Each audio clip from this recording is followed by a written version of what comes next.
Comment pouvons-nous aider les membres d'Église affectés par le chômage ?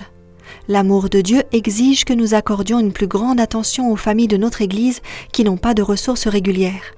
Nous devons d'abord les aider en répondant à leurs besoins de base tels que la nourriture et le logement. En plus, nous pouvons les aider à se préparer pour le marché du travail, en suivant toujours le conseil de Paul.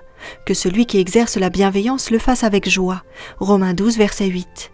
Après tout, n'importe lequel d'entre nous pourrait se trouver un jour face à une situation semblable. Pour ceux qui n'ont pas de ressources régulières, il est essentiel de décider d'être fidèles à Dieu en lui apportant leurs dîmes et leurs offrandes.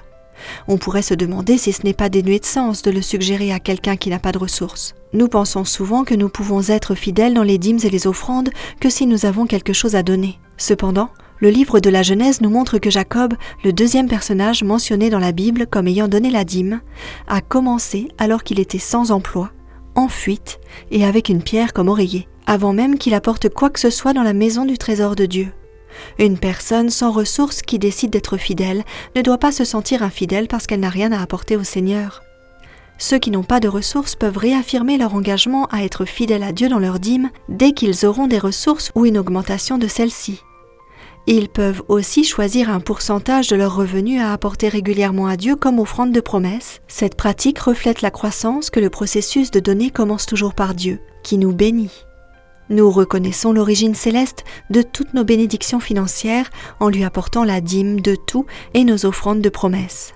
Si vous avez un revenu régulier et le reconnaissez comme une bénédiction de Dieu, réaffirmez maintenant votre engagement à lui être fidèle dans les dîmes et les offrandes.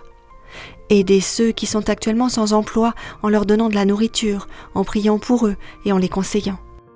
Si vous êtes sans emploi, exprimez à Dieu votre engagement à lui être fidèle. Faites-lui confiance, demandez-lui la force et la sagesse et un emploi. Une fois que vous aurez un emploi ou un revenu, souvenez-vous de lui, car c'est lui qui te donnera de la force pour les acquérir afin de confirmer, comme il le fait aujourd'hui, son alliance qu'il a conclue avec tes ancêtres en prêtant serment. En apportant notre dîme et nos offrandes de promesse, mettons nos désirs à la dernière place et Dieu à la première.